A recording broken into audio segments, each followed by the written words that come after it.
Okay ka lang ba, mahal? Kanina ka pa kasi walang imik eh. Okay lang ako, mahal. Medyo kinakabahan lang. 2 taon na kasi tayong kasal pero ngayon ko lang makikilala ang mga magulang mo. Pasensya ka na talaga, mahal, kung hindi kita naipakilala kagad sa kanila. Napakalayo kasi talaga ng lugar namin sa probinsya eh. Tapos biglaan pa yung kasal natin. Kaya hindi na talaga sila nakapunta. Pero huwag ka na masyadong kabahan. Mabait naman ang mga magulang ko eh. Natatakot kasi ako sa mama mo. Para kasing hindi siya boto sa akin eh. Ayaw nga niya akong makausap kahit sa tawag lang. Ang baba siguro ng tingin niya sa akin dahil nagpabuntis ako agad kahit hindi pa tayo kasal noon. Hindi naman sa ganun. Laking probinsya kasi si mama. At saka asawa pa siya ng isang dating pastor. Kaya alam mo na, medyo conservative.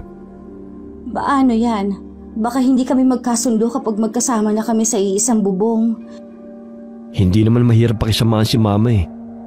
Ako na rin ang nakikiusap ngayon pa lang. Hanggat kaya mo pa, pagpasensya mo na lang muna siya.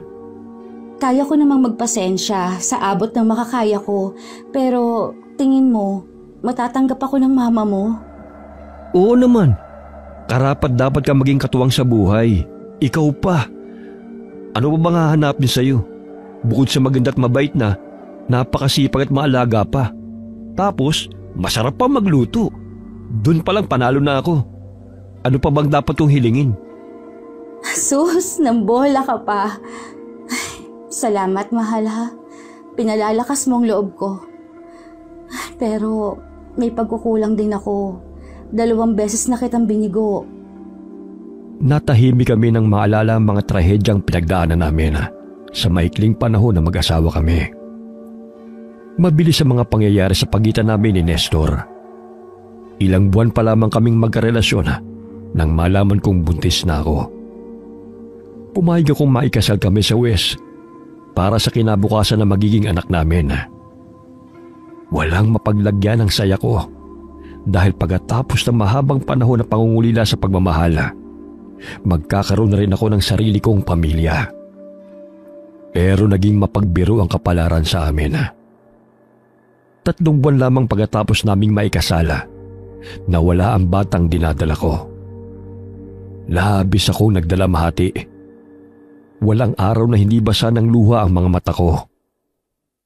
Kung kailan naman malalampasan na namin ang sakit ng pagkawala ng una naming anak, saka pa yun mauulit muli. Sa ikalawang pagkakataon naranasan kong muli ang mawala ng anak. Naging mas maselan pa ang sitwasyon ko dahil sa sobra kong dinugo. Pagkatapos maoperahan naratay pa ako ng matagal sa ospital. Naubos ang kakarampot naming ipon sa pagbabayad ng bills. Nalaman ko pa sa mga doktor na mas mahihirapan ako magbuntis ulit dahil sa naging pinsala sa matris ko. Para akong pinagsukluban ng langit at lupa. Nawalan ako ng tiwala sa sarili dahil pakiramdam ko malaking kasiraan sa pagkababae ko na hindi ko mabibigyan ng anak ang asawa ko. Natakot akong maging dahilan pa ito ng hiwalayan namin kaya naging mapagpaubaya ako sa mga kagustuhan ni Nestor.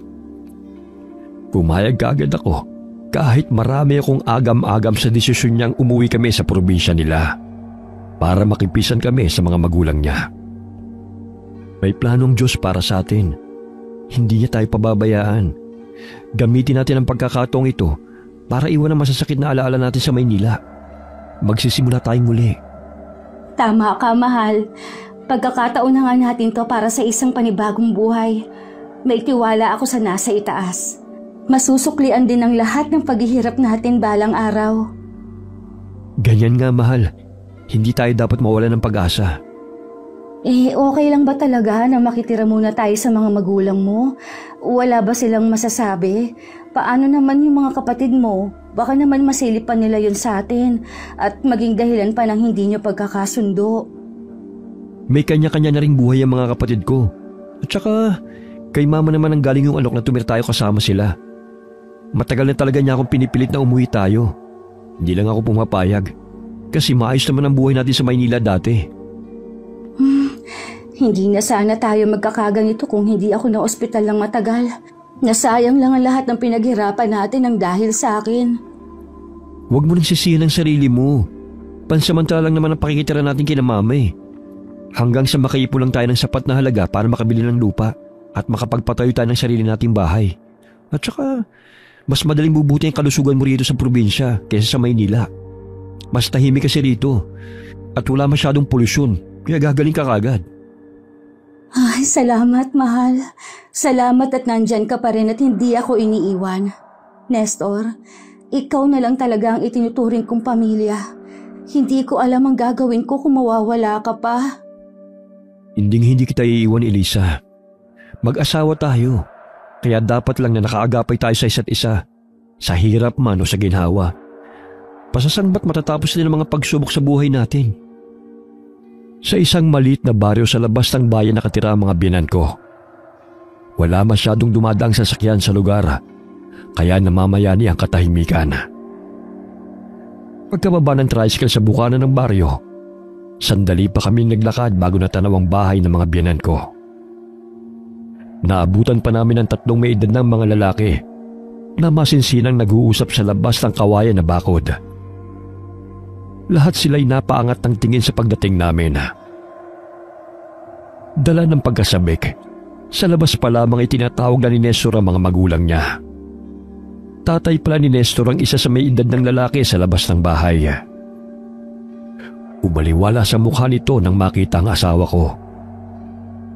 Nagyakapan ng mag-ama, pero agad din naman silang naghiwalay. Tahimik lamang akong nakasunod. Hindi ko maiwasang mailanga dahil sa amin nakatunang atensyon ng mga kasama ng biyenan ko. Mababakas sa kanilang mga mata ang kuryosidad. Mabuti na lamang at pinauna muna kami ng biyenan ko sa loob. Hindi namin napansin ni Nestor ang palitan nila ng mga makahulugang tingin. Agad namang sinalubong ng yakap si Nestor ng kanyang ina. Nestor? Nestor, ikaw nga anak! Ang tagal mong hindi umuwi. Hindi mo ba alam kung gaano kami nag-aalala para sa'yo? Kung alam niyo lang ma, hindi po kayo nawawala sa isip ko. Miss na miss ko na po kayo ni Papa, pati na yung mga kapatid ko, at yung mga malilikot kong pamangkin. Siguradong matutuwa sila sa mga pasulubog na dala namin para sa kanila. Ay nako anak, bakit naman kasi ngayon mo lang naisipang bumalik rito sa atin eh? Ang tagal-tagal na kitang pinapauwi. Hindi mo ba alam kung gaano mo ko binigla nung malaman ko nag-asawa ka na pala? Patawarin niyo na po ko ma. Bigla lang naman po talaga ang mga nangyari. Kaya wala na po kaming pagkakataong abisuhan kayo. Naging abala rin po ako sa trabaho. Tapos ilang beses pong na-ospital si Elisa. Di ba nasabi ko naman ang lahat ng mga nangyari nung huling tawag ko sa inyo? Di bali na, ang mahalaga ay nakauwi ka na ulit. Ang babaeng yan ba ang asawa mo? Kumusta po kayo, Ma? Ako po si Elisa. Masaya po ako at nakilala ko na rin po kayo sa wakas. Lagi po kayong kinukwento sa akin ni Nestor. Sa dinami-dami ng mga babae nagkakagusto sa anak ko eh. Hindi ko akalaing isang katulad mo lang ang mapapangasawa niya. Ngayon pa lang sinasabi ko na, hindi talaga kita gusto para kay Nestor. Naman. Bakit hindi niyo po muna subukang kilalanin si Elisa bago niyo po siya husgahan kaagad?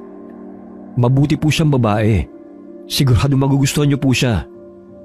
Paano ko siya magugustuhan kung ngayon pa lang nakikita ko nang hindi kayo magiging masaya? Hindi ka nga niya mabigyan ng anak eh. Dapat ngayon pa lang hiwalayan mo na yan. Mag-asawa ka na lang ulit. Mahal ko po si Elisa. Mag-asawa na po kami sa harap ng batas at sa mata ng Diyos. Walang sino man ang basta-basta makakapaghiwalay sa amin. At saka may pag-asa pa naman na gumaling siya. At kung hindi naman marami pa namang ibang paraan para magkaanak kami na galing sa sarili naming dugo. Pero kailan pa? Aba Nestor, hindi biro ang halagang kakailanganin nyo para gumaling siya. Pati na rin sa binabalak nyong mangyari. Mas mabuti ngayon pa lang, tanggapin yung wala ng saysay ang pagsasama nyo para hindi na kayo magsayang ng oras. Ikaw babae, palayain mo na ang anak ko para naman makahanap siya ng mas karapat-dapat para sa kanya. Pamilya na po kami ni Nestor. Responsibilidad po namin ang isa't isa at gagawin ko po ang lahat para maipakitang karapat-dapat po ako sa kanya. Pangako po, Ma, balang araw, mabibigyan ko rin po ng anak si Nestor. Ayoko pong maiibig sa gitna niyong dalawa. Kung pwede po sana, maging maayos naman ang samahan niyo para na rin sa ikakatahimik ng buhay natin. Kung hindi niyo po kayang pakisamahan ng maayos ang asawa ko, hindi na lang po kami titira dito. Pwede naman sa iba nating kamag-anak na lang muna kami makituloy. Ano na lang ang sasabihin nila? Na napakasama kong biyenan? Ayokong pagpestahan ng mga kapitbahay ang buhay natin. Hindi kayo aalis. Dito lang kayo. Sige, Nestor. Pakikisamahan ko ang asawa mo. May alam ba yan sa gawaing bahay? Abay mukhang maarte at maselan. Matanda na ako, Nestor.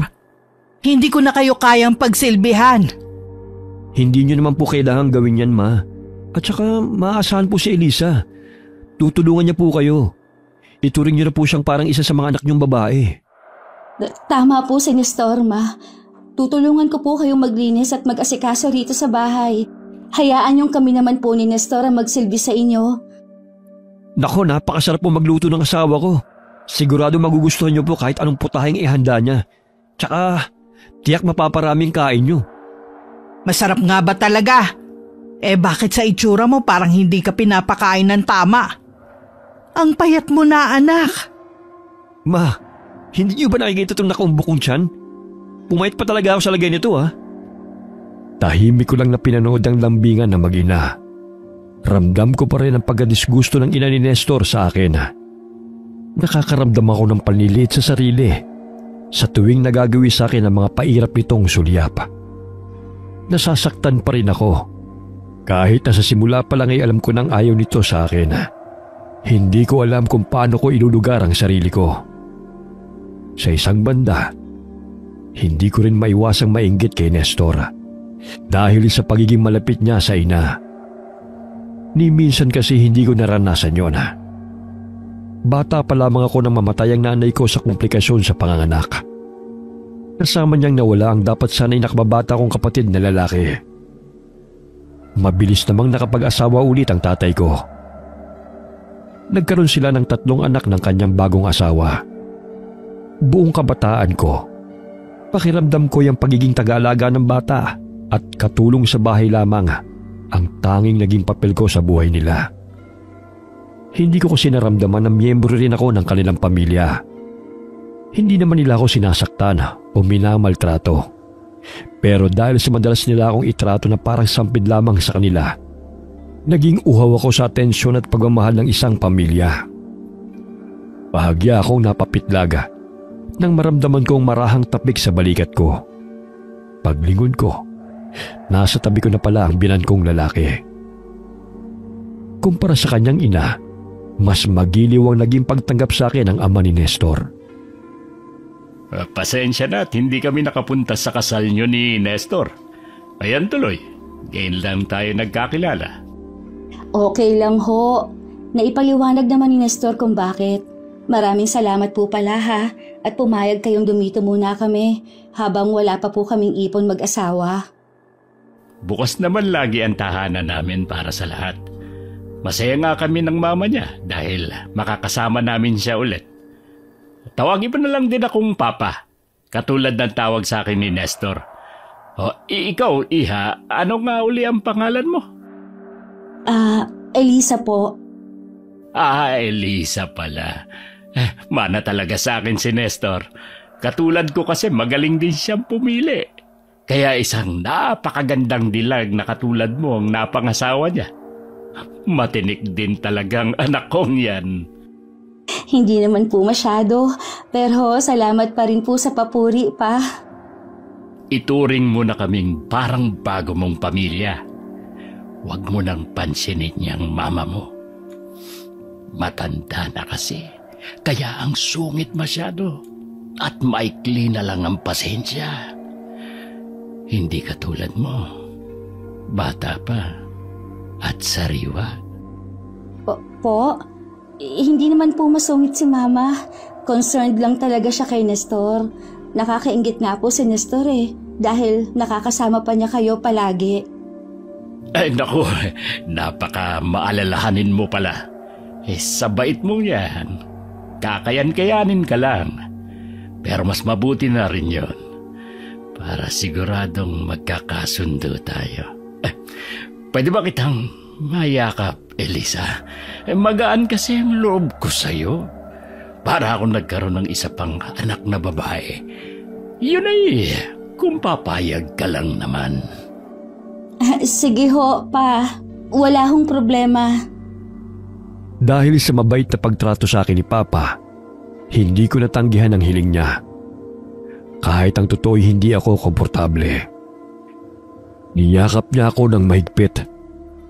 Ramdam ko ang paglapat ng katawan namin. Naramdaman ko pa ang pagtama ng mainit niyang hininga sa tenga ko. Walang ano-ano'y naramdaman kong parang inamoy niya ang leg ko. Munti ko na siyang maitulak palayo. Mabuti na labang at siya rin naman ang kusang kumala sa pagkakayakap sa akin. Wala akong nakitang kakaiba sa ekspresyon niya. Naisip ko tuloy na baka hindi sadya ang nangyari. Nakonsensya pa ako dahil nabigyan ko kaagad ng mali siya ang isang simpleng bagay. Iwinaglit ko na lamang sa isipan ko ang pangyayaring yon. Kahit na may maliit na binhi ng pagkakabahala ang naiwan sa akin. Kahit pagod, nagpresenta pa rin akong ipagluto ang mga biyanan ko. Gusto ko kasing mas bumuti ang impresyon nila sa akin. Uring-puri ni Papa ang mga ulam na niluto ko. Samantalang panay lang ang mga puna ni Mama sa lasa. Hindi ko na lang din masyadong pinansin dahil nasimot naman ang lahat ng pagkaing inihanda ko. Wala pa man kaming isang araw sa poder ng mga biyanan ko. Bumungad na kagad sa akin ang malaking kaibahan ng pamumuhay sa probinsya. Katatapos pa lang naming maghapunan pero naghahanda na kagad kami sa pagtulog. Wala raw kasing ibang mapagkakaabalahan pagsapit ng gabi. Di wala nga silang TV o internet dahil mahina talaga ang signal sa lugar nila. May oras lang din ang supply ng tubig sa gripo at madalas sa umaga lamang. Kaya naman kinailangan pa akong ipagsalok ni Nestor ng pampaligong tubig galing sa malaking drum na imbakan. Nabigla rin ako nang malamang nasa labas pala at hiwalay sa bahay ang CR at paliguan nila. Walang mga poste ng ilaw sa baryo, kaya't napakadilim ng paligid. Gusto ko sana magpasama kay Nestor habang naglilinis ako ng katawan. Pero siguradong may masasabi si Mama. Kaya pinauna ko na lamang siya sa kwarto namin. Sementado na ang paliguan. Pero may mga siwang pa rin kung saan nakakapasok ang hangin sa loob at nagdadala ng ginaw sa akin. Hindi ako komportabling humarin ang lahat ng damit ko, kaya naligo kong suot pa ang mga panloob ko. Habang nagsasabon ng katawan, bigla ko na lamang naramdaman na may nanonood sa akin. Parang may mga matang hinahagod ng tingin ang kabuuan ko. Nagtayuan ang mga balahibo ko sa batok. Kinakabahan akong tumawag sa labas habang nakayakap sa sarili. May tao ba dyan? Nestor? Ikaw ba yan, mahal? Wala namang tao. Guni-guni ko lang ba na parang may nag-oobserba sa akin? Pero hanggang ngayon, kinikilabutan pa rin ako eh. Ilang beses pa akong tumawag sa labas, pero katahimikan lamang ang sagot sa akin. Tanging mga huni ng mga insektong panggabi at ilang kakaibang hayop lang ang narinig ko. Nagmamadali ko na lamang tinapos ang pagligo at kaagad na nagbihis. Lakad takbo ang ginawa ko papasok sa bahay. Napatayo si Nestor sa higaan dahil sa gulat nang makita niyang humahangos ako. Oh, mahal, bakit ganyan itsura mo? Ano nangyari? Tulog na ba ang mga magulang mo? Kanina pa sila sa kwarto nila. Baka nga tulog na eh. Bakit? Ano ba talaga nangyari? Nestor, wala bang namboboso rito sa lugar niyo? Pakiramdam ko kasi may nanonood sa akin kanina habang naliligo ako. Sino naman namang boboso sa'yo? Medyo dulo na tong bahay namin eh. Kaya wala na masyadong nagagawi rito ng ganitong oras. Baka naman binobosokin ng mga malignong nakatira sa labas. Ang sexy mo kasi, mahal eh.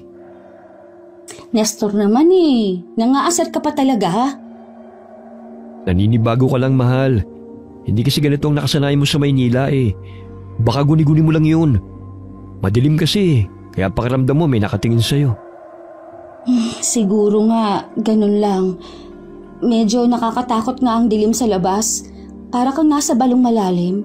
Kapag tumatanaw ako sa malayo, pakiramdam ko, may bigla na lang lilitaw na kung ano at hahablutin ako eh. Tinatakot mo lang ang sarili mo. Ganito talaga sa probinsya. Marami ka pang mararanasan dito na ibang-iba sa nakasanayan mo sa Maynila. Masasanay rin naman ako kapag nagtagal pa tayo rito. Sa ngayon, medyo naninibago pa ako. Tiis-tiis na lang muna tayo ha, mahal. Makukulture siya ka talaga sa umpisa. Medyo iba rin kasi ang nakagawian dito sa amin eh. Sa Maynila, pribado ang mga tao. Pero dito sa amin, uso mga nangangapit bahay. Kahit dito sa bahay namin, marami din ang nagpupunta. Kung ayaw mo makihalubilo sa kanila, pwede ka namang manatili lang dito sa loob. Okay lang, mahal. Marunong naman ako makisama. Ayoko namang isipin nila na isnabera ako at mayabang porke galing ako Maynila. Pakikibagayan ko na lang din sila. Tahimik ang unang gabi namin sa bahay ng mga biyenan ko. Sa tuwing binabalikan ko ang alaala ng unang pagkikita namin ng ama ni Nestor, hindi ko maiwasang mapatanong sa sarili kung dapat ba'y naging mas alerto ako at mapagmatyaga. Dapat ay hindi kagad ako nagtiwala dahil lang sa maayos na pakikitungo sa akin ng isang tao. Pero ika nga, laging nasa huli ang pagsisisi. Nang sumunod na mga araw, nakilala ko naman ang mga kapatid ni Nestor, pati na rin ang iba pa nilang mga kamag-anak. Maging ang mga kaibigan niya dumalaw rin para mga musta. Sa dami nila, naghalo-halo na nga sa utak ko ang mga mukha at pangalan nila. Kaya ilan lang talaga sa kanila ang naaalala ko. Isa si Ronel sa mga kaibigang ipinakilala sa akin ni Nestor. Tumatak sa akin ang lalaki, para kasing may kakaiba rito na hindi ko may paliwanag. Hindi rin nakataka sa akin ang mga palihim niyang sulyap na lagi niyang ipinupukol sa akin. Hindi ako komportable sa pinapakita niyang interes, kaya't hanggat maaari iniiwasan ko siya. Pero isang beses na mag-inuman sila sa bahay namin, may mga sinabi siyang labis na gumulo sa isip ko. Nag-aasikaso ko noon sa kusina nang may maramdaman akong dumating. Akala ko si Nestor yun, nakukunin ng mga ipinahanda niyang pulutan nila ng mga kainuman niya. Nasa lamesa na yung ipinahanda mong sisig at saka kinilaw na isda. Nagluto rin ako ng mani para pandagdag kutkutin ninyo.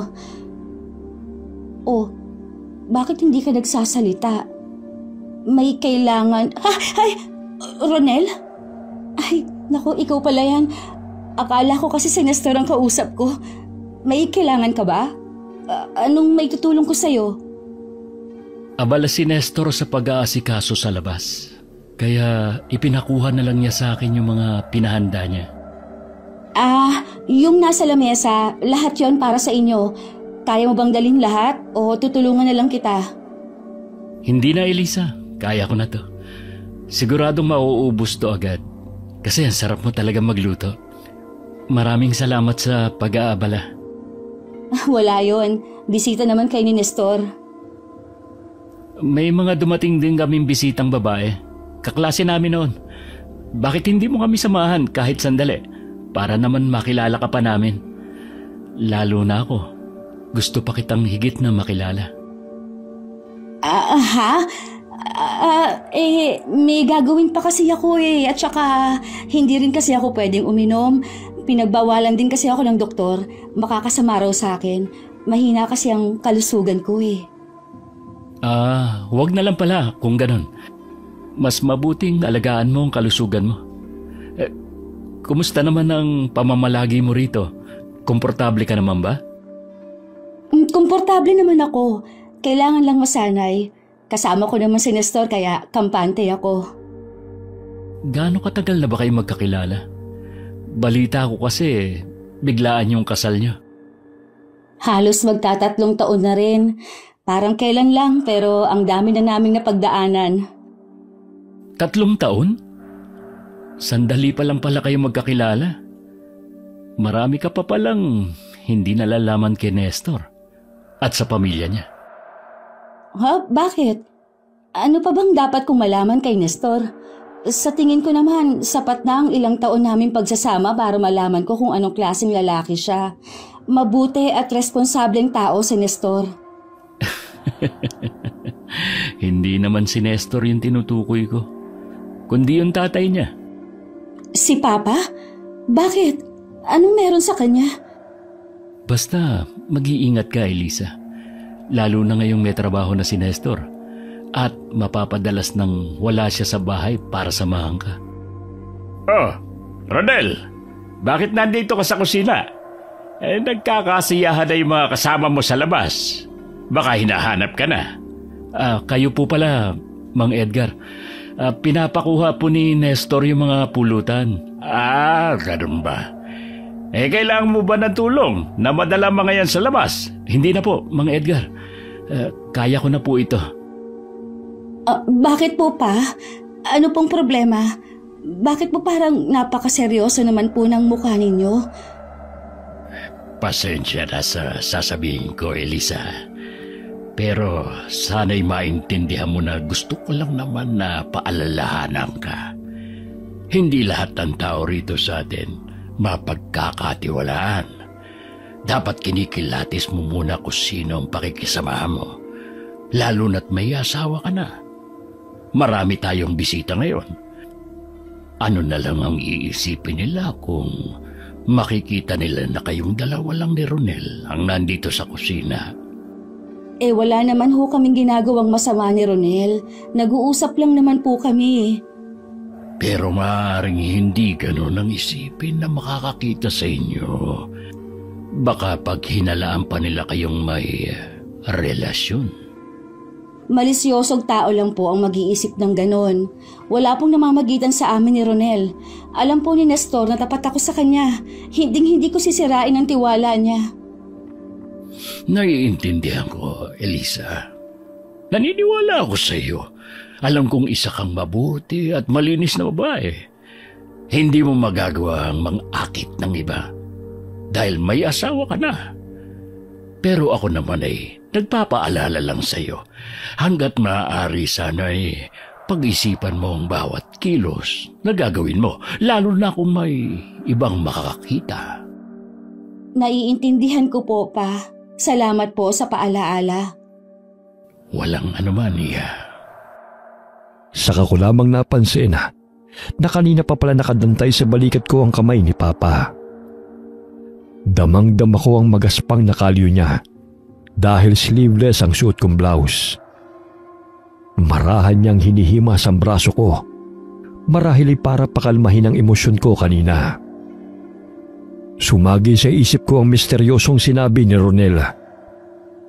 Kinutuban ako ng kakaiba, pero agad ko rin yung inalis sa isip ko.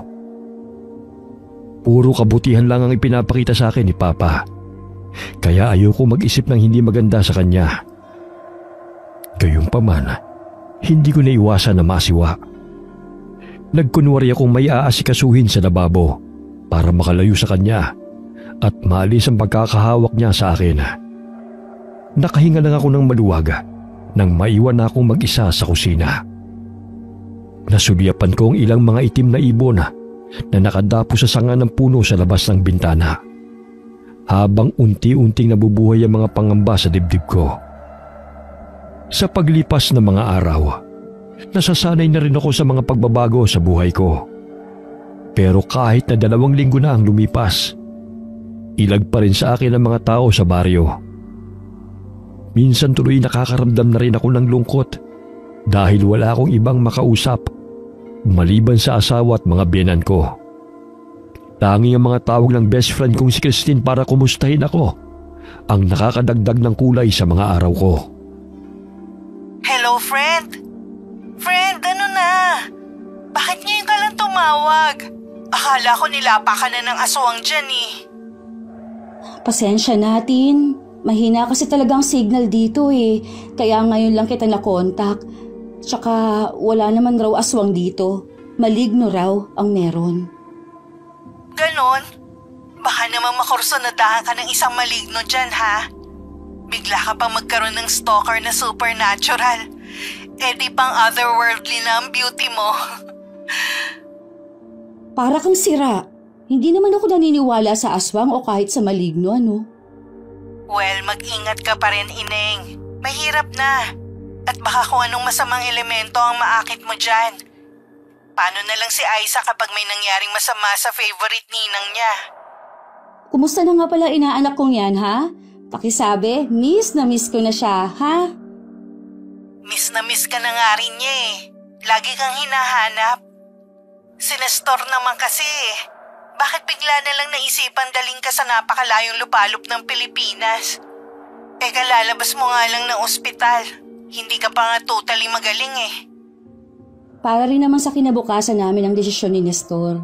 May trabaho na siya agad dito sa malaking bakery na gumagawa ng mga espesyal na pasalubong. Kaso malayo nga lang kasi sa kabilang bayan pa eh. Tuwing Sabado lang siya nakakauwi. Paano yan? Mga biyanan mo lang ang kasama mo. Hindi ka ba nila kinakawawa? Grabe ka naman sa kanila. Masungit lang talaga si Mama at laging mainit ang ulo.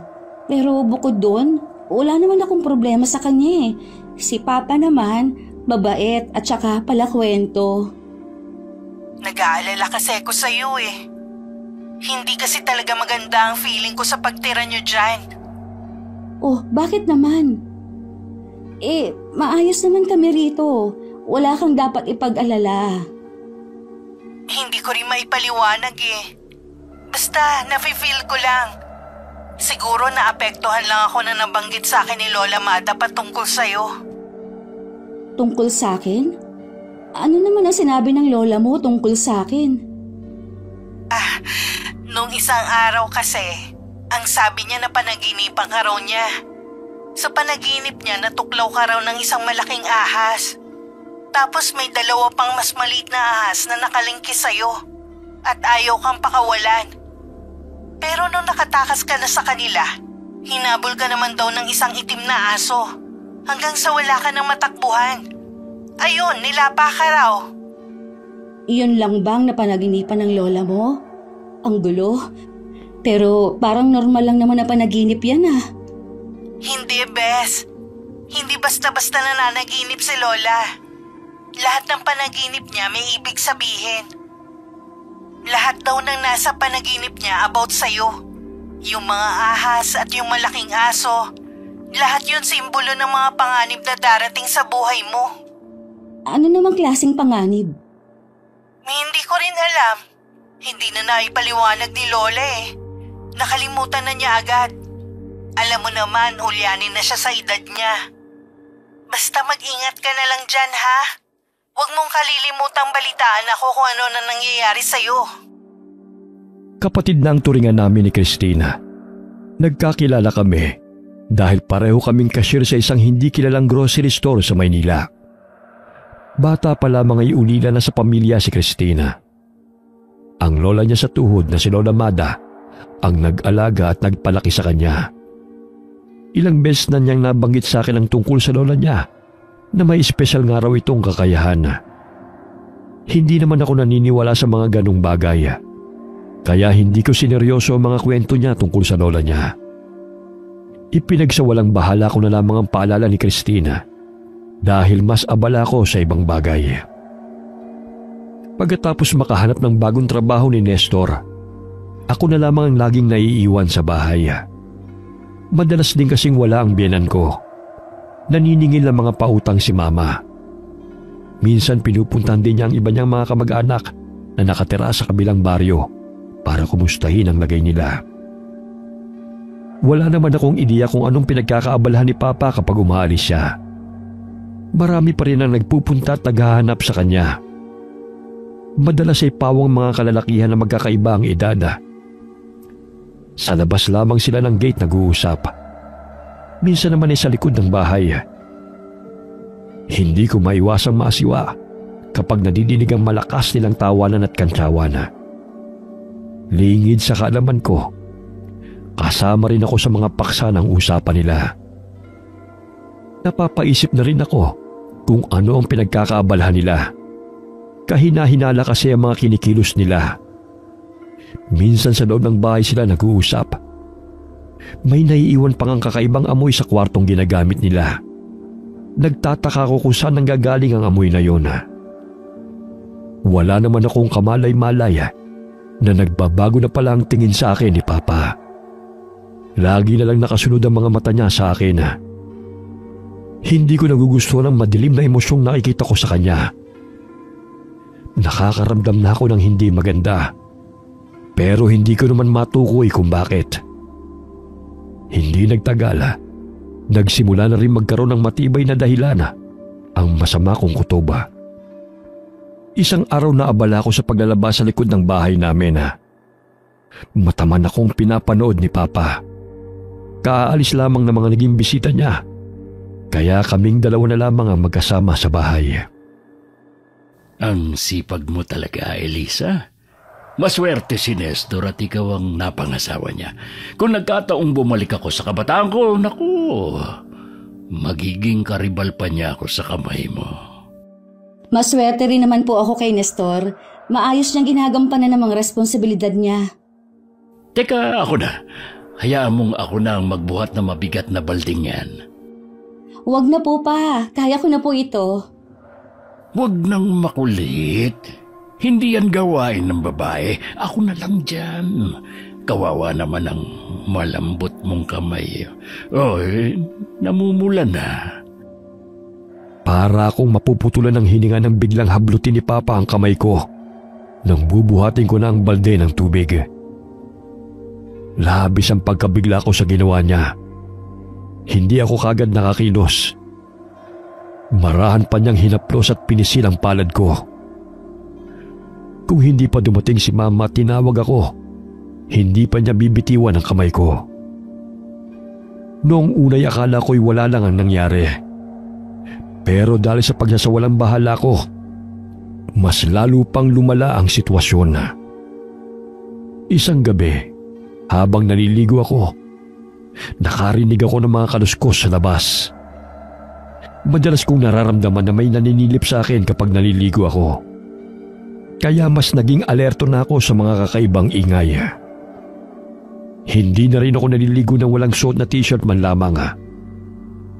Kahit basa pa ang katawan ko, agad pa rin ako nagtapis ng tuwalya at nagmamadaling lumabas ng paliguan.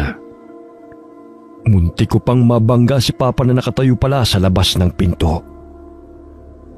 Pa? Ano pong ginagawa niyo dito sa labas? Naiinitan kasi ako kaya naisip kong maligo. Kaso naliligo ka rin pala. Kung gusto mo, sabay na lang tayo. Makakatipid pa tayo sa tubig at oras. Tutulungan pa kita magsabon ng katawan. Hindi na po. Tapos na rin naman po akong maligo. Sayang naman. Kung gusto mo maligo ka ulit, marami pa namang tubig sa drum. Pag-iigib pa kita. Akma pang hahawakan ako ni Papa, pero nagmamadali ko na siyang iniwan. Hindi ako makapaniwala sa nakumpirma ko. May pagnanasa sa akin ang ama ni Nestor. Malaki din ang hinala ko na siya nga ang madalas na mamboso sa paliligo ko. Hindi ko alam ang gagawin ko sa mga nalaman ko. Unang sumagi sa akin na magsumbong kay Nestor. Pero ayoko namang magkasila silang mag-ama, lalo na at nasa puder pa nila kami. Marami nang iniisip sa trabaho si Nestor at ayoko na makadagdag pa. Pero hindi maaaring wala akong gawin. Bago pa ako tuluyang malagay sa alanganing sitwasyon, ipinagtapat ko na kay Mama ang mga ginagawa sa akin ni Papa. Naririnig mo ba yung sinasabi mo, Elisa? Sinisilipan at hinihipo ang kakamo ng asawa ko? Ang lakas naman ng loob mong gumawa ng ganyang klase ng kwento. Ma, nagsasabi po ako ng totoo. Minomolestya po ako ni Papa. Maniwala naman po kayo sa akin. Manahimik ka! Puro mga walang kwentang lumalabas sa bibig mo. Kung hindi ko pa alam, ginusto mo rin yan. Ma, paano niyo po nasasabi yan? Hindi ko po intensyong mapagsamantalahan ng ganito. Huwag ako, Elisa. Akala mo ba hindi ko napapansin yung pag-iinarte mo sa mga gawain dito? Ang hilig mo umastang mayaman, wala ka rin naman. Parang iigib lang hindi mo pa kaya. Nagpapaawa ka palagi. Ikaw na nga ang tinutulungan. Ikaw pa itong nag-iisip ng hindi maganda. Nagkakamali po kayo, Ma. Hindi po ako nagpapaawa. Ginagawa ko naman po ang makakaya ko Hindi ko lang po maatim ang mga ginagawa sa akin ni Papa. Ang dami mong arte. Nakakabwisit ka talagang babae ka. Ikaw ayoko makakarating pa to kay Nestor. Kundi makakatikim ka talaga sa akin. Hindi mo nga mabigyan ng anak ang asawa mo Tapos puro problema pa ang dadalhin mo sa kanya. Malas ka talagang babae ka. Pero Ma, paano po kung may iba pang gawin si Papa? Manahimik ka na sabi. Kahit sino pang tao ang tanungin mo sa labas, lahat sila sasabihin hindi yan magagawa ng asawa ko. Lalabas lang na sinungaling ka. Kaya kung ayaw mong palayasin kita rito, ititikom mo yung bibig mo. Kala mo naman kung sinong Birheng Maria. Wala namang pakinabang. Hindi ka nga makabuo ng bata Mas may silbi pa nga ang inahing baboy. Napatungo na lang ako at pinipigil ang mga luha ko. Napatanong ako sa sarili kung kasalanan ko nga ba kung bakit nangyayari sa akin ito. Nang gabing yun, akala ko'y hindi na ako patutulugin ng mga bagabag ko. Pero dala marahil ng pagod, tinalo pa rin ako ng matinding antok. Mababaw lamang ang tulog ko at gising pa rin ang diwa ko. Nasa gitna ako ng isang panaginip nang walang ano-ano'y bigla ko na lamang naramdaman na parang may iba pa akong kasama. Isang lalaki ang nakatayo sa paanan ng kama at pinagmamasdan ako habang natutulog. Nanlamig ang buo kong katawan. Pinilit kong magising, pero kahit na anong gawin ko ay bigo ako. Hindi ako makagalaw. Hindi rin maimulat ang mga mata ko. Napakabilis ng tibok ng puso ko na parang mga tambol sa aking pandinig. Namalayan ko na lamang na nasa ibabaw ko na ang lalaki. Naramdaman kong malagkit niyang mga halik sa akin. Tumindig ang mga balahibo ko sa pandidiri. Lalo na nang maramdaman ko ang isang magaspang na kamay na marahang humihimas sa hita ko. Bumabaliktad ang sikmura ko sa nangyayari. Lingid sa kalaman ko, may mapupulang mga matang nakasilip sa bintana at lihim na nagmamasid. Napabalikwas ako ng bangon, habol hininga habang nagpapalinga-linga sa buong silid. Mag-isa lamang ako, pero nagdala sa akin ng matinding pagdududa ang nakabukas na pinto. Naalala kong inilak ko yun bago matulog. Napansin ko rin na nasa saig na ang kumot na gamit ko. Bahagya rin nakataas ang laylayan ng suit kong damit na pantulog. Iisang tao lang ang kilala kong mangangahas na pumasok sa kwarto ko. Iisang tao lang ang kilala kong mangangahas na pumasok sa kwarto ko habang natutulog ako. Para akong binuhusan ng malamig na tubig. Napatayo ko para sana isara ang pinto ng kwarto. Pero naabutan ko si Papa na inaakay ang lasing na si Nestor papasok sa silid namin. Hindi ako makapaniwala na nakauwi na ang asawa ko. Biyernes pa lamang kasi ng gabi. Kahit na hindi ko maatim na lumapit kay Papa, tinulungan ko pa rin siyang alalayan si Nestor hanggang sa mahiga na namin siya sa kama. Ay, ito talagang si Nestor. Hindi kayang kontrolin ang sarili. Pasensya ka na, Elisa. Hayaan mo, pagsasabihan ko siya. Bakit nga pala? Gising ka ba? Bigla lang po akong nagising. Nauuhaw po kasi ako. Ako nga rin. Nauuhaw. Akala ko pa naman mapapawi na yung uhaw ko ngayong gabi. Hindi pa pala. Gusto niyo po bang ikuha ko rin kayo ng tubig? Naku, wag na. Ako na lang ang kukuha para sa ating dalawa. Matulog ka na rin, Elisa. Ayokong napupuyat ka eh. Matulog ka ng mahimbing para maging maganda ang panaginip mo. Para akong tuod na pinanonood si Papa na lumabas ng kwarto. Tinapunan pa niya ako ng isang makahulugang tingin bago niya tuluyang isinarado ang pinto. Nang ilalak ko na ang pintuan, napansin ko na hindi na gumagana ang lock. Para akong masusuka nang maisip na malaya nang makakapasok si Papa sa kwarto ko kahit kailan niya naisin. Habang tumatagal, mas nagiging mapangas na siya sa mga ginagawa niya sa akin. Nariyang bigla na lamang niya akong yayakapin habang may ginagawa ko sa kusina. Minsan naman ay aakbayan na lamang niya ako at hahapitin palapit sa kanya. Kung hawakan niya ako, para bang pag-aari niya katawan ko. Lahat ng paraan ng pag-iwas ay ginawa ko na para lamang mailigtas ang sarili ko. Ilang beses ko nang pinagtangkaan na magsumbong kay Nestor, pero lagi akong pinanghihinaan ng loob. Ayokong magulong pamilya nila ng dahil lamang sa akin. Natatakot rin akong mas pumanig siya sa mga magulang niya. Ang bahay ng mga biyenan ko tuloy ay parang naging isang hawla para sa akin. Nakakahinga lamang ako sa tuwing nakakapasyal ako sa labas. Kaya naman halata ang saya ko sa tuwing mamamalengke ako sa bayan. Lingid sa kaalaman ko, nabibigay na pala yun ng ibang kahulugan ng mga nakakakita. Isang umaga, habang gumagayak ako para mamili, binulungan ni Mama si Nestor. Parang ang saya-saya naman yata ng asawa mo ngayong araw. Sa palengke lang naman ang punta niya. Ito lang po kasi ang pagkakataon niya makalabas ng bahay. Wala namang pumipigil sa kanyang lumabas Naku, iba pa rin ang kutob ko, anak. Ano pong ibig niyo sabihin, Ma? Bantayan mo yung asawa mo.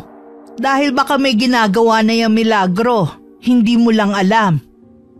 Ma, hindi po ganong klaseng babae si Elisa. Hindi niya magagawang pagtaksilan ako. Hindi ka rin sigurado. Kailan ba kayo huling nagtabi sa kama, Lagi kang wala. Malay mo kinakatin na yan at naghahanap na ng ibang kakamot sa kanya. Maniwala ka sa akin, Nestor. Ang mga babaeng tahimik yan pa ang mga sobrang pakawala. Nasa loob lang ang kulo niyan. Magmula noon ay napansin ko na ang paghihigpit sa akin ni Nestor. Nagtataka ako dahil lagi na niyang inuusisa kung saan ako pumupunta kapag umaalis ako. Daig ko pa ang tetestigo sa korte kung gisahin niya ako. Madalas na rin niyang punahin ang ayos at suot ko.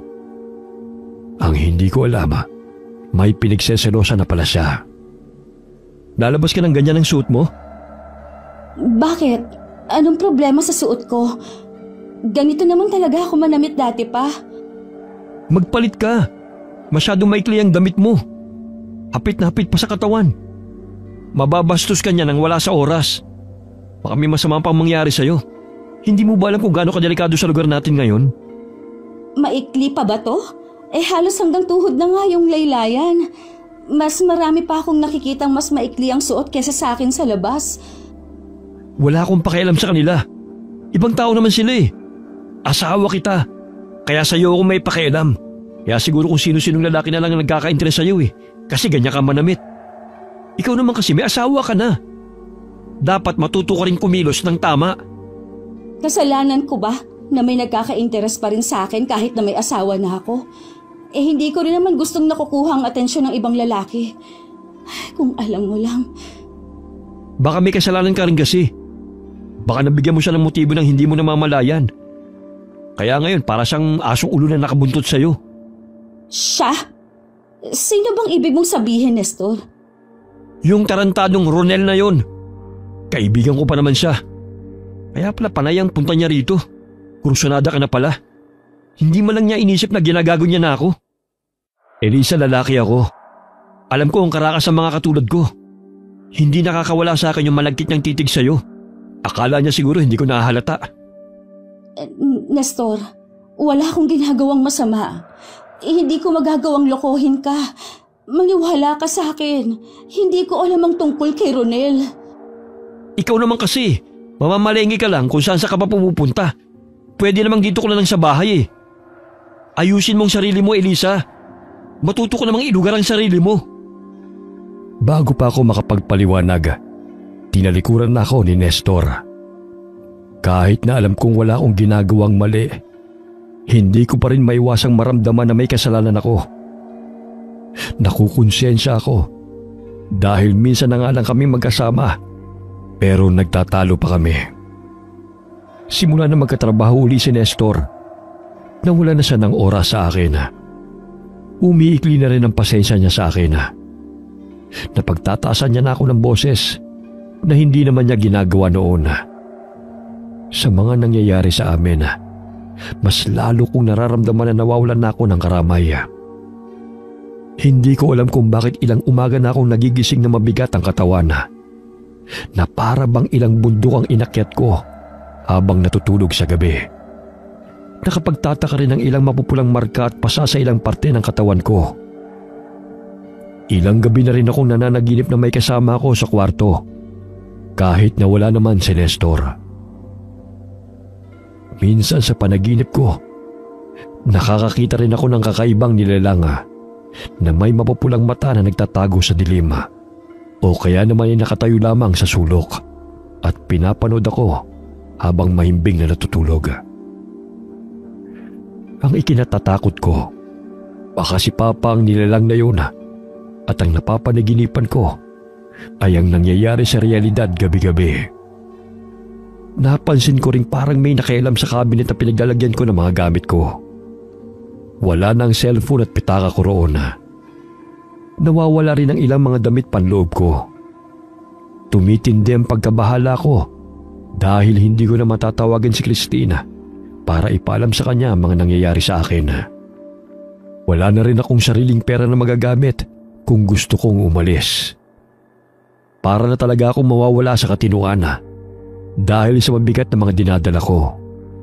Hindi ko na matim na maiwan kasama si Papa sa bahay, kaya lumalabas na lamang ako para maglibot sa baryo. Madalas akong nahuhulog sa malalim na pag-iisip habang naglalakad-lakad, kaya hindi ko namamalayan kung saan ako nagagawi. Katulad na lamang ngayon. Dahil wala ako sa sarili kanina, hindi ko napansin na nagkamali na pala ako ng dinaanan. Nakarating ako sa ilog na malapit sa bandang likuran ng bahay namin. Maingay ang lagaslas ng malinaw na tubig. Nakakaakit ang ganda ng berdeng kapaligiran. Ilang minuto akong nakatulala habang nilalasap ang ganda ng tanawin nang bigla na lamang akong makarinig ng kaluskos. Napatingin ako sa direksyong yun.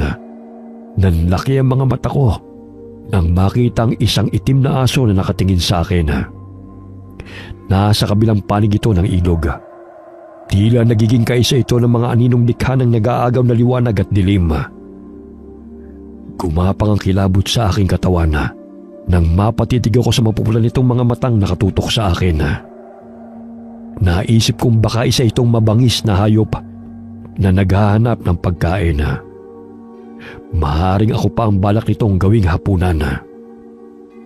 Dahan-dahan akong umatras nang hindi inaalis ang tingin sa aso. Tila estatwa naman itong hindi gumagalaw. Tumalikod ako at tatakbo na sana palayo nang mabangga ko ang isang pamilyar na lalaki.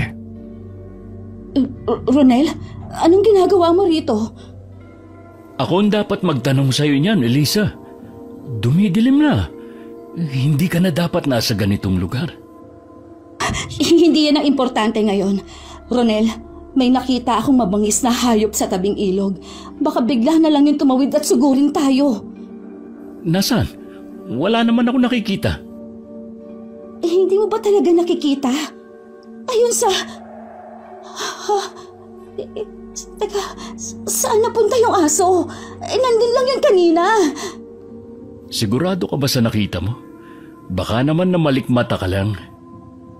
Sigurado ako, Ronel. May nakita talaga ako. Malaking itim na aso at pulang mga mata. Para talagang gusto akong lapain ang asong yun. Mapanganib talaga rito ng ganitong oras. Huwag mo nang alalahanin na nakita mo. Ihahatid na kita sa inyo. Huwag na. Kaya ko na umuwi mag-isa. Baka makita pa tayo ng mga biyenan ko at makarating pa to kay Nestor. Pinagseselosan ka na ng asawa ko. Ayokong lalo pa siyang maghinala sa akin. Sandali, Elisa. Bago ka umalis, may gusto muna akong sabihin sa'yo. Ano ba yun? Sabihin mo na ng diretso. Elisa, gusto kong malaman mo. Nakahanda akong gawin ng kahit ano para sa'yo. Alam mo namang may asawa na ako, di ba? Hindi ka na dapat nagsasalita ng ganyan sa akin. Baka may iba kasing makarinig at pag-isipan pa tayo ng hindi maganda. Nakakahiya naman kung makakarating pa kay Nestor. Ano naman kung may asawa ka na? Maraming ang mag-asawa dyan. Ilang dekada ng kasal pero naghihiwalay pa rin sa huli. Hindi ka kayang ipagtanggol ni Nestor. Pero ibahin mo ko. Dahil ako, kaya kitang ipagtanggol kahit kanino. Ay, Ronel naman. Alam mo naman ang ugali ng mga tao rito, di ba? Alam mo kung gaano sila makapanghusga. Ayokong malunod sa laway ng mga tsismosa at tsismoso rito sa tabi-tabi. Nakikiusap na ako sa'yo. Kung pwede sana, ibaling mo na lang ang paghanga mo sa ibang babaeng mas karapat-dapat sa atensyon mo. Hindi ko magagawa yon. Unang beses pa lang kitang nakita. Nahulog na agad ang loob ko sa'yo. Alam kong ikaw na ang babaeng gusto kong makasama habang buhay. Naririnig mo ba? Ha? Yang mga sinasabi mo? May asawa na nga ako. Mahal ko si Nestor at hindi ko siya magagawang pagtaksilan. Hindi ko sisirain ang pagsasama namin. Kaya pakiusap, Ronel. Ibang babae na lang. Sigurado naman akong mas marami pang mas karapat-dapat kaysa sa akin. Pero ikaw ang gusto ko, Elisa. Nakahanda akong gawin ang lahat para sa'yo. Sabihin mo lang, kung papayag kang makasama ako, kahit na may asawa ka pa, magagawa naman yan ng paraan. Matutulungan din kitang mawala sa landas mo, ang biyanan mong lalaki. Anong ibig mong sabihin, Ronel? Anong nalalaman mo? Higit na mapanganib ang biyanan mong lalaki kesa sa inaakala mo. Pero kaya kitang iligtas sa kanya. Basta ipangako mo lang na mapapasakin ka. Hindi pwede ang gusto mo, Ronel. Nasa iyo ang desisyon, Elisa. Mataman lamang akong tinitigan ni Ronela. Dahil sa nagbabadyang dilim, hindi ko makita ng malinaw kung ano ang kanyang ekspresyon. Sandali siyang nag-angat ng tingin at parang may tinatanaw sa likod ko. Tinapunan niya ako ng isang makahulugang sulyap bago siya tumalikod at umalis. Napapitlag naman ako sa gulat ng biglang may marahas na humatak sa braso ko. Ay bakit nakikipagkita ka sa lalaking yun? At sa ganitong lugar pa talaga? May tinatago ba kayo? Magkalaguyo ba kayong dalawa? Ha? Sumagot ka, Elisa! Ow! Pa? Anong ginagawa niyo rito? Bitiwan niyo po ako. Nasasaktan po ako sa ginagawa ninyo. Akala ko, mabuti kang babae, pero mukhang nagkamali ako. Makasalanan ka rin pala. At dapat na parusahan. Taksil kang babae! Taksil! Hindi ko po naiintindihan ang sinasabi niyo. Hindi ko po pinagtataksilan ng asawa ko. Wala po akong ginagawang masama. Nagkakaila ka pa? Kitang-kita ng dalawang mata ko ang kilos niyo ni Ronel. Nagyakapan pa kayo? Yun ba ang walang relasyon? Parang bingi si Papa sa pagsusumamo kong pakawalan niya ako. Nilulukob na rin ako ng takot sa matinding galit na nakikita ko sa mga mata niya. Hinatak niya ako papalapit sa kanya hanggang sa wala ng distansya sa pagitan ng mga katawan namin. Naramdaman ko ang mainit niyang hininga na tumama sa pisngi ko. Mas lalo pa ako nagpumiglas dahil sa takot na maaari niyang gawin sa akin. Walang ano-ano'y bigla na lamang may sumugod na mga itim na ibon sa amin. Pinilit naming makaiwas. Nakawala ako sa pagkakahawak ni Papa at walang sinayang na sandali para makaalis sa lugar na yon.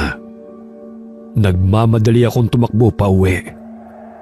Naabutan kong nasa kusina si Mama kasama si Nestor. Lahat ng mga bumabagabag sa akin ay napalitan ng masidhing kasiyahan nang makita ang asawa ko. Para akong batang nakahanap ng kakampi. Niyakap ko si Nestor. Tuluyan na akong napaiyak. Kusa nang lumabas sa bibig ko ang lahat ng kinikimkim kong takot at alalahanin na dala sa akin ng papa niya. Hindi pa man ako natatapos. Nagsimula na kagad maghurmentado ang mama niya. Akma pang ang susugurin ako, pero maagap siyang napigilan ni Nestor. Nakita mo na, Nestor, kung gaano ka walang kwenta na pangasawa mo? Huminahon po kayo, Ma. May tamang paliwanag ang lahat. Elisa, nagsasabi ka ba ng totoo? Maniwala ka sa akin, Nestor.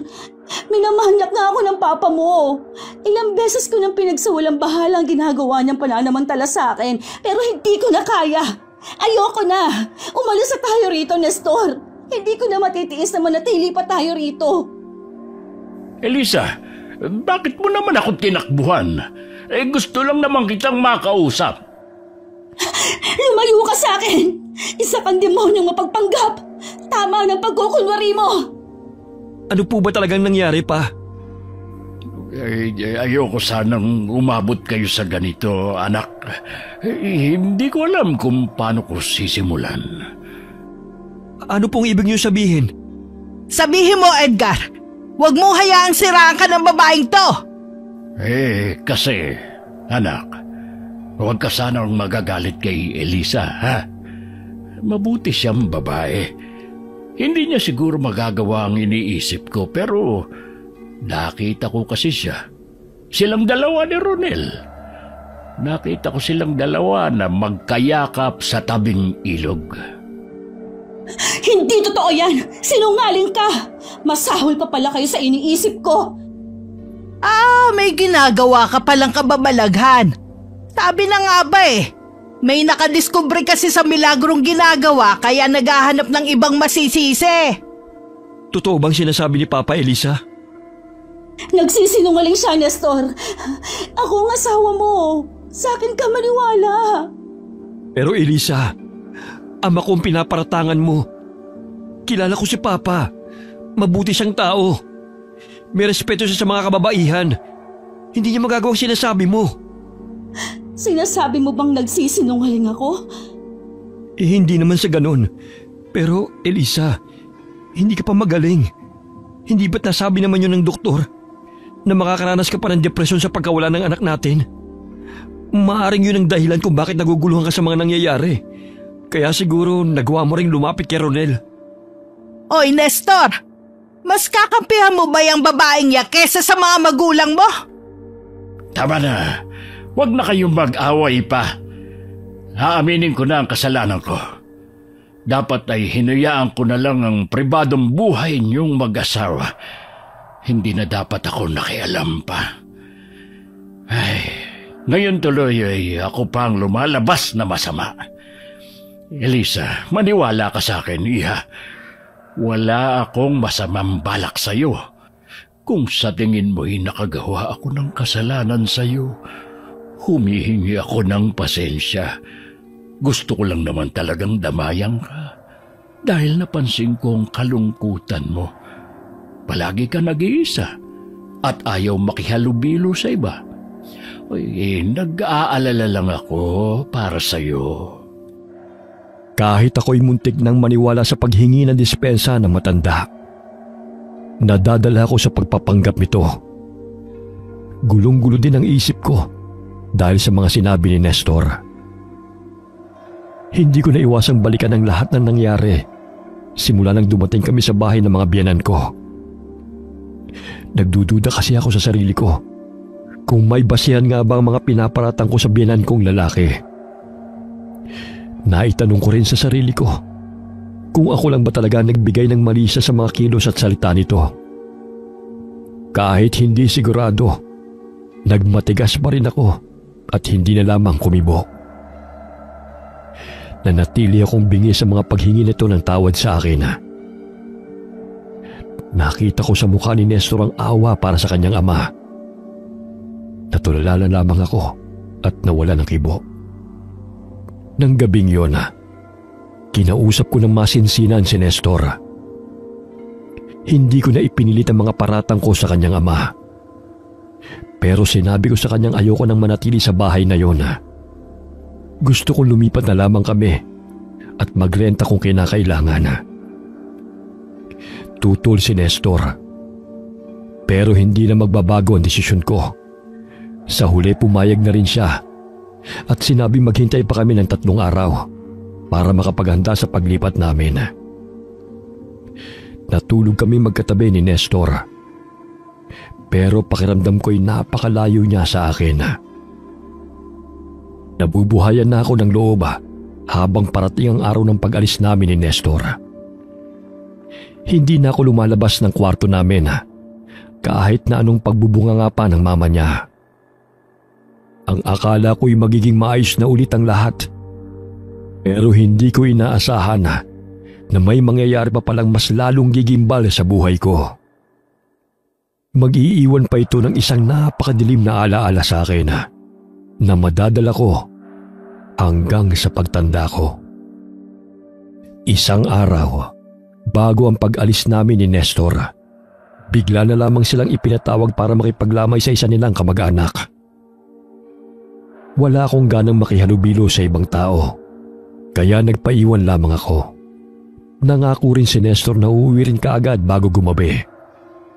Pero na mag-aalas 6 na at wala pa rin sila, nagsimula na akong kabahan. Hapon pa lang ay maulap na ang kalangitan at manaka-naka na rin ang pag-ambon na may kasama pang kulog at kidlat. Ilang beses akong sumilip sa bintana, hinihintay ang pagdating ni Nestor. Pagsapit ng dilim, nagsimula nang bumagsak ang malakas na ulan. Bigla ko na lang narinig ang sunod-sunod na katok sa pinto. Kinutuban ako na hindi si Nestor ang nasa labas. Kasabay ng malakas na kulog, biglang naputol ang kuryente. Inilantad ng liwanag ng kidlat ang biyenan kong lalaki. May kakaiba sa ikinikilos nito. Parang hindi mapakali at malikot ang paningin. Namumula rin ang gilid ng mga mata nito. Napakabilis ng tibok ng puso ko. Nababalot ng tensyon ang buo kong katawan. Pero pinilit ko pa rin magpanggap na mahinahon habang ang isip ko ay abala sa paghahanap ng paraan para mailigtas ang sarili. Pa? Ano pong ginagawa mo rito? Hindi ba dapat kasama kayo ni Mama sa lamay ni Nanang Loida? Hindi naman importante ang lamay ng matandang amoy lupa na yun. Mabuti nga at natuluyan na rin siya sa wakas. Pa, ang mabuti siguro, magpahinga na po kayo. Mukha po kasing hindi maayos ang pakiramdam ninyo eh. Naku, Elisa, kung alam mo lang kung gaano kasarap ang pakiramdam ko ngayon, ilang hakbang na lang at mararating ko na ang langit. Umaayon pa sa akin ang panahon. Sa pagkakataong ito, pwede na kitang sarilinin ng matagal. Wala nang istorbo sa atin. Pa, pakiusap. Isipin niyo po si Nestor. Huwag niyo po sanang ituloy ang pinaplano niyo. Elisa, hindi mo alam kung gaano ako nasasabik sa'yo. Pagkasabi nun ay bigla na lamang niya akong sinunggaban. Napakabilis ng naging kilos niya. Nahablot kagad niya ang braso ko at saka ako isinalya sa pader. Saglit akong nakawala, subalit mas mabilis niya akong nahuli ulit. Natumba kami pareho. Agad siyang kumubabaw sa akin at ginamit ang katawan niya para ikulong ako at hindi makakilos. Pa, huwag po. Maawa po kayo sa akin. Sabik na sabik ako sa iyo, Elisa. Bango-bango mo. Bingi na siya sa mga pagmamakaawa ko. Kahit anong pagpupumiglas ko, hindi ako makawala sa pagkakabihag niya sa akin. May edad na siya at halatang nasa impluensya ng ipinagbabawal na gamot. Pero malakas pa rin ang katawan niya, kaya wala akong kalaban-laban.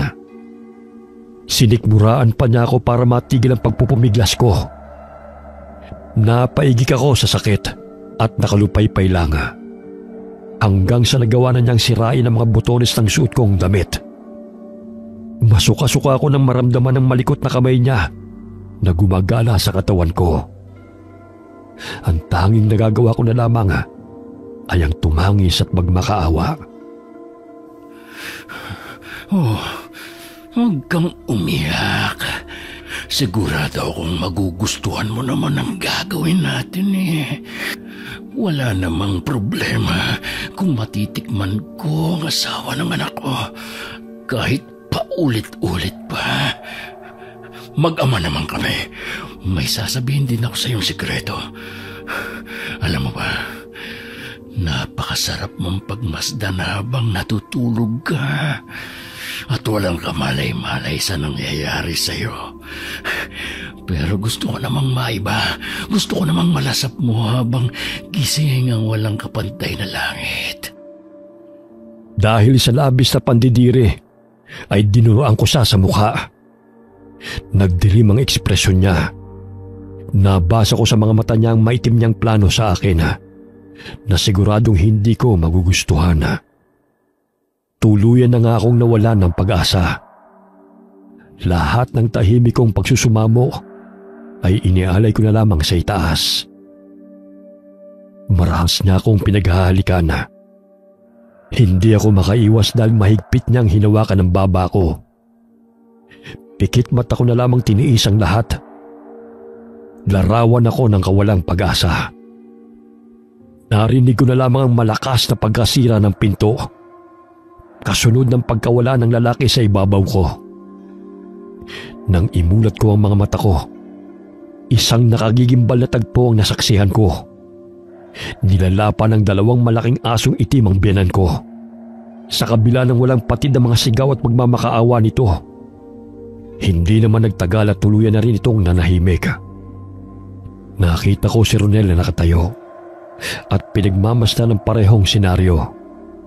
Hindi ako makapaniwala sa kanyang kasalukuyang anyo. Umiilaw ng kulay pula ang kanyang mga mata.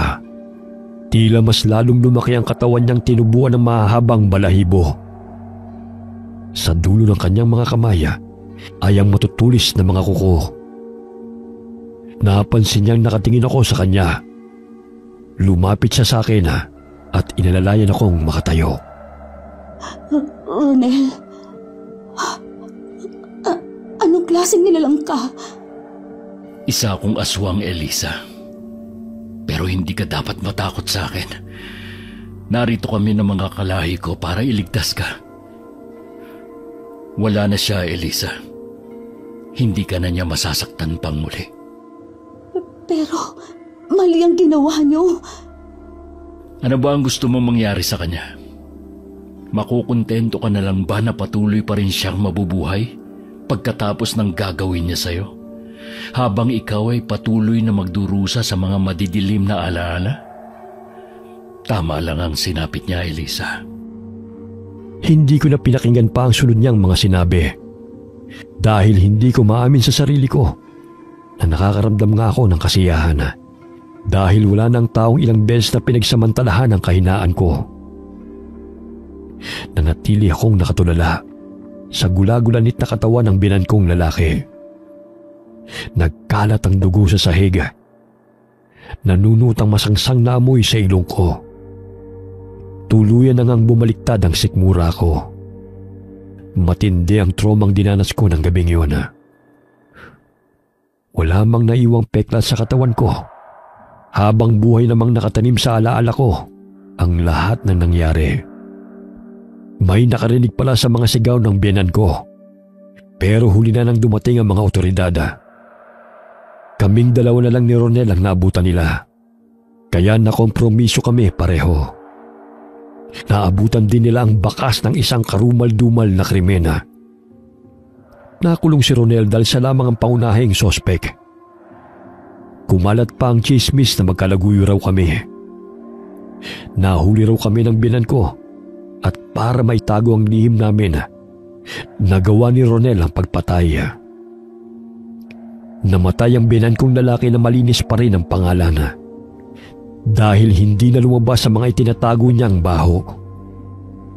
Walang naniwala sa mga akusasyon ko na manyakis ito at ilang beses na akong pinagsamantalahan na gumagamit din ito ng ipinagbabawal na gamot. Ilang sampal ang natanggap ko galing sa ina ni Nestor. Tahimik lamang akong umiiyak dahil nakita ko sa ekspresyon ng asawa ko ang paninisi at magsususpecha. Napagtanto ko ng mga oras na yon na wala nang ang pag-asa ang pagsasama namin. Tila isang kutsilyo yun na tumarak sa dibdib ko. Gumuho ang mundo ko. Matagal bago ako muling nakabangon. Lumipas ang 7 taon kasalukuyan akong nakikitira sa bahay ni Christina habang nagtatrabaho pa sa ibang bansa ang asawa niya. Buntis kasi ang kaibigan ko at kailangan niya ng mga kasama. Ako na lamang nagpresentang samahan siya at ang inaanak kong si Aiza. Malaki rin kasi ang utang na loob ko kay Christina. Siya lamang nanatili sa tabi ko noong mga panahong dapang-dapa ako. Kung hindi dahil sa kanya at sa inaanak ko, hindi ko magagawang makabawi muli. Malaki rin ang naitulong ng lola niya sa akin. Sayang nga lang at wala na ito. Oh, tulala ka na naman at malayo ang tanaw mo. Ang lalim na naman ng iniisip mo. Hindi naman. Naaalala ko lang yung kabataan natin nung nagtatrabaho pa lang tayo at bago pa lang na magkakilala. Ang tagal na nang lumipas, no? Oo nga eh. Tumatanda na tayo. Hindi na tayo kasing fresh na tulad ng dati. Buti ka pa. Maganda ka pa rin at mukhang mas bata sa edad mo. Pero ako ito, nalosyang na tumaba. Ang pangit ko na. Pangit ka bang matatawag kung hanggang ngayon patay na patay pa rin sa'yo ang asawa mo? Kulang na lang sambahin niya pati ang nilalakaran mo eh. Ano bang klaseng gayuma ang pinainom mo sa kanya ha? Sige nga. Ako kaya ang ginayuman niya. Hindi ko naman siya bet dati. Tinataboy-taboy ko nga lang siya. Pero tingnan mo, naka 10 years na pala kami. Ikaw Isa 7 years na ang lumipas. Sigurado ka bang okay ka na? Okay na ako. Hindi ko na kailangan bumalik sa psychologist. Hindi ka pa rin ba nakaka-move on sa dati mong asawa? Hanggang ngayon kasi, hindi ka pa rin nagkakaroon ng panibagong relasyon. Simula nang mabalitaan mong wala na sila ng nanay niya, naging kakaiba na ang mga kinikilos mo. Matagal na akong naka-move on sa kanya. Kung hindi mo pa siya nabanggit sa akin, hindi ko na siya maaalala eh. Bakit hindi ka pa rin nakakahanap ng makakasama mo sa buhay? Pansin ko pa parang lagi kang nakatanaw sa malayo. Parang may hinihintay ka. Tapatin mo nga ako, Bes. Wala ka ba talagang ibang nakarelasyon sa probinsya ng ex mo? Best friend mo naman ako. Hindi kita masyadong i-judge. Slight lang. Wala nga. Pero tama ka, may hinihintay nga ako. Hayaan mo, pasasaan ba't matatapos din ito? Mag-iingat ka, Bes, ha? Kahit ano pang gagawin mo, huwag mo kalilimutang may nagmamahal pa rin sa'yo. Nalalapit na ang kabuwanan ng dinadala ni Christina. Napapadalas na ang paghilab ng kanyang tiyana. Kaya minsan nga'y nagigising pa siya sa gitna ng gabi. Ako na may naging tensyonado habang lumilipas sa mga araw. May kutob kasi ako na darating na rin ang matagal ko nang hinihintay. Araw-araw na akong nakakakita ng mga itim na ibon na dumadapo sa sanga ng puno sa likod ng bahay ni na Christina. Hanggang sa nangyari na nga ang inaasahan ko. Isang gabi nang pauwi ako galing sa bayan, nakaramdam ako na parang may mga matang nakatingin sa akin. Tumaas sa mga balahibo ko sa batok. Tumigil ako sa paglalakad at nagpalinga-linga sa paligid. Nasa labas na ako ng gate ng bahay ni na Christina, pero parang may pumipigil sa akin pumasok sa loob. Ilang minuto ang lumipas, pero wala pa rin akong napapansing kakaiba sa paligid. Bubuksan ko na sana ang gate, pero bigla na lamang may humila sa akin. May kamay na tumakip sa bibig ko para hindi ako makasigaw. Nakakulong ako sa malalaking bisig ng isang hindi pangkaraniwang nilalang. Mabilis ako nitong dinala sa isang malawak at madilim na bakanteng lote na malayo sa mga kabahayan. Pag-angat ko ng tingin, nakita kong pamilyar na mapupulang mga mata ni Ronela.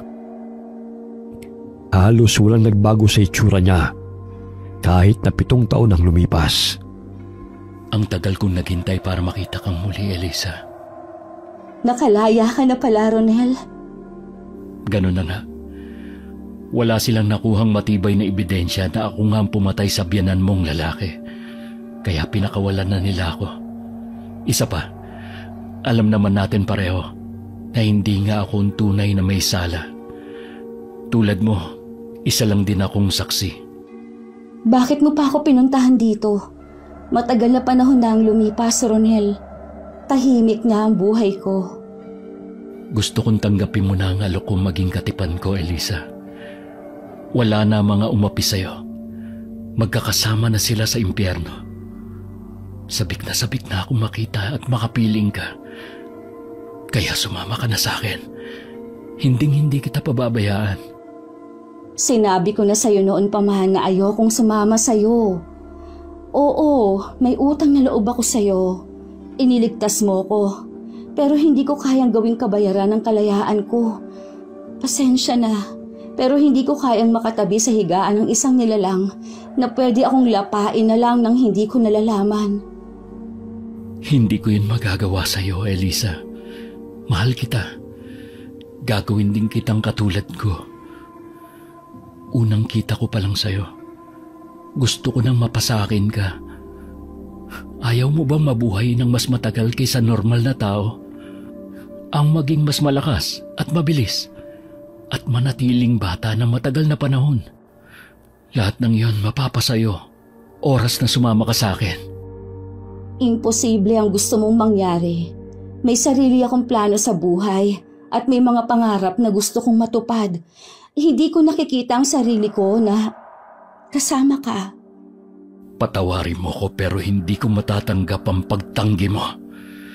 Mapipilitan akong daanin ka sa mas marahas na paraan. Hindi naman kailangang umabot tayo sa ganito. Lumapit ako sa kanya.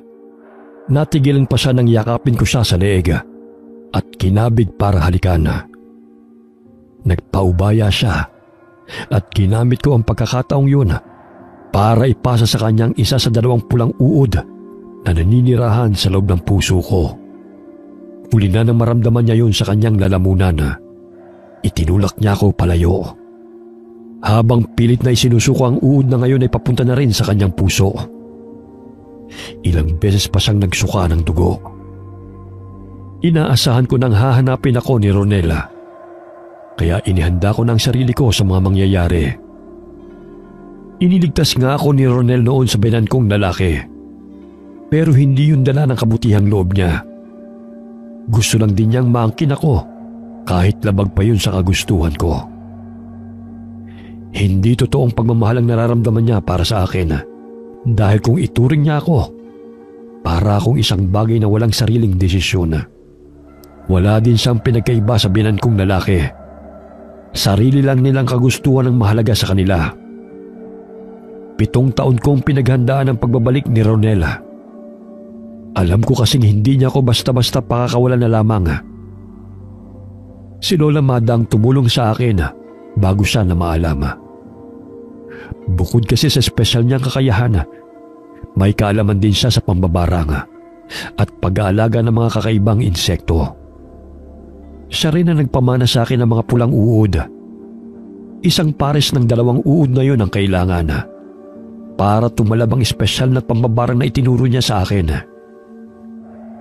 Nasa akin ang babaeng uod na may kakayahang magpasunod sa tao o nilalang kung saan nakatira ang kapares nitong lalaki. Dugo ang pangunahin nilang sustansya, kaya naman sa puso sila naninirahan kapag napasok na nila ang katawan ng isang tao. Magmula ngayon, susundin na ni Ronel ang lahat ng ipag-uutos ko, kahit nalabag pa yun sa kalooban niya. Buhay nilang magiging kapalit ang pagsuway nila sa utos. Hindi madaling pagalingin ang ganong klase ng pambabarang dahil may kinalaman ito sa importante at maselang organ sa loob ng katawan. Ito lang ang nakita kong paraan na magagamit ko para lubayan na ako ng isang aswang na katulad niya at hindi na gambalain pa kailanman. Nasa mga mata ni Ronel ang magkahalong galit at obsesyon nang titigan niya ako. Anong ginawa mo sa akin, Elisa? Gusto ko lang na malaman mo kung ano ang pakiramdam na maging sunod-sunuran sa iba. Masaya ba, Ronel? Nasisiyahan ka ba na walang magawa at hindi mailigtas ang sarili? Ano ba ang gusto mong mangyari? Gusto ko lang makatulog ng mahimbing sa gabi na hindi na natatakot na may magtatangka pa sa akin. Mangako ka, Ronel. Hinding-hindi ka na magpapakita pa sa akin kahit na kailan. Titigilan mo na ako at ang pamilya ko at hindi nagagambalain pa sa kahit na anong paraan. Mangako ka, Ronel. Nangangako ako. Para akong nabunutan ng tinik nang tuluyan nang nawala si Ronel sa buhay ko. Sa loob ng 7 taon, parang nakatigil lamang ang oras ko at muli lamang yung gumalaw pagkatapos mawala ng bumabagabag sa akin. Nakaramdam na uli ako ng kapanatagan ng loob. Ilang buwan pagkatapos manganak ni Christina, bumalik na ako ng Maynila at dinalaw ang tatay ko at ang pamilya niya. Niyakap namin ang isa't isa nang magkita kaming muli mag-ama. Hindi ko akalaing sabik din ng tatay ko na makita akong muli. Nagkaayos na kami at nagkapatawaran. Natutunan ko na ring mahalin ang sarili ko at tumayo sa sarili kong mga paa. Sa kasalukuyan ay tahimik na muli ang buhay ko at wala na akong ibang mahihiling pa. Wakas,